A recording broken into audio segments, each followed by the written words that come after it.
Welcome back to our course. Now we will study some other string methods. We will display global functions, len, in, all, the ID, string concatenation, and the backslash.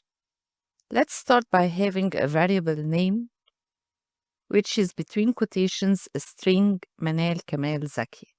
And let's here have our semicolon to have another statement on the same line and print the name.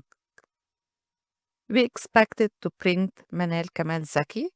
Let's have a run. Yes. To study our first global function, len, let's have another variable here. Let's say name length.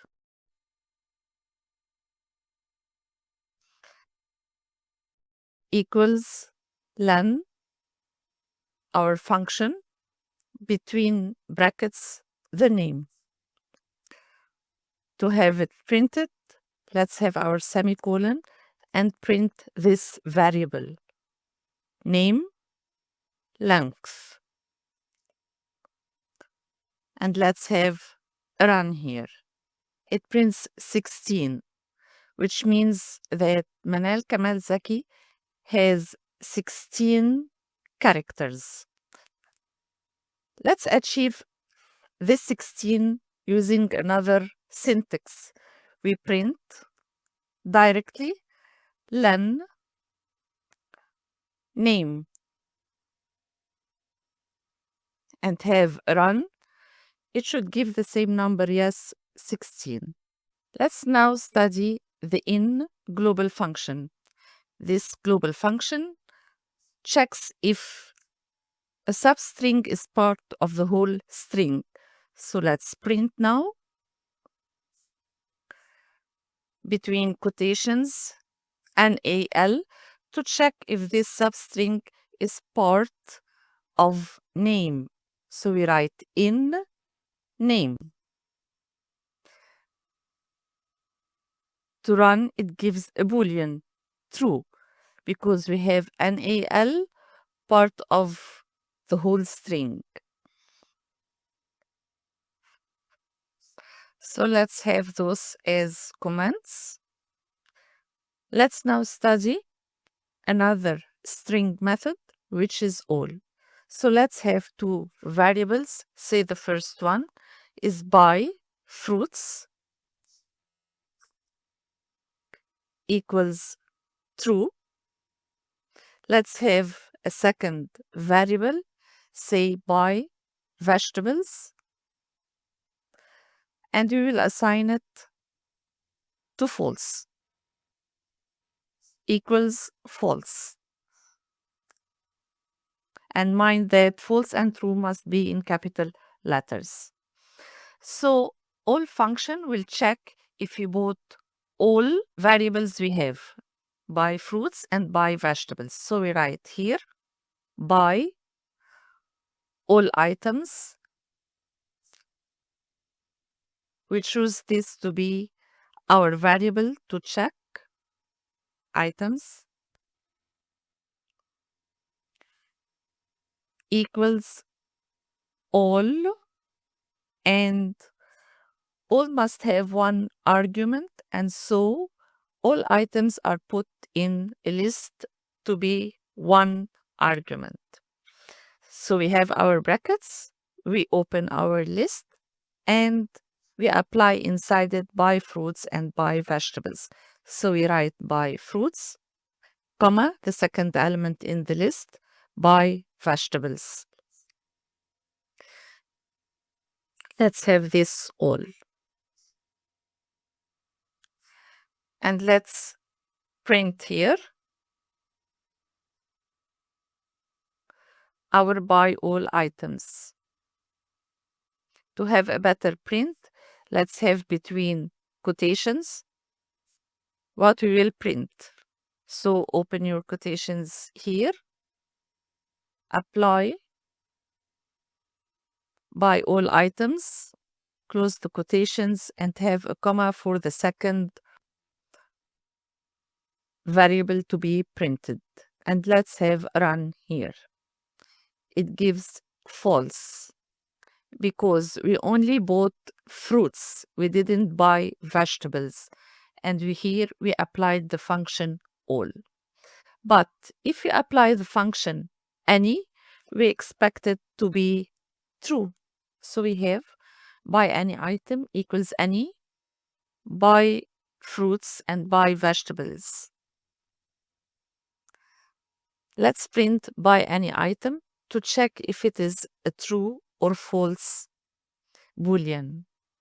Of course, we bought one of the elements in the list. We bought buy fruits, so it should give true.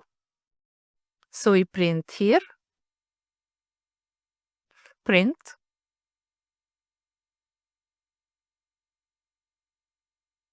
between quotations. Let's have this buy any item,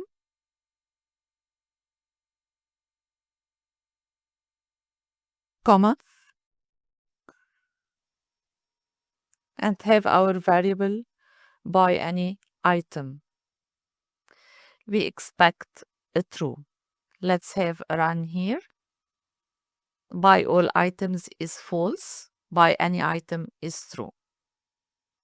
Let's have those as comments now, and let's study another string variable, the ID. Let's have any variable, say a number equals 10, and let's print the ID of this number. So we have ID between our brackets, the variable number. We will have the location in the computer memory. This is our ID of the variable number. Let's study string concatenation. So we have name 1 equals, let's say, Manel, and another variable name 2, let's say Zaki. And of course, Manel and Zaki are strings. They must be put between quotations. Let's have a new name. The full name equals name 1 plus name 2. Let's have a semicolon here on the same line and print name. Have our run, and it prints Manel Zaki concatenated together. So to be quite readable, we should apply a space after L. And this is the issue. Or before Z, because plus just concatenates all together. And have our run here. Yes, it gives the expected name.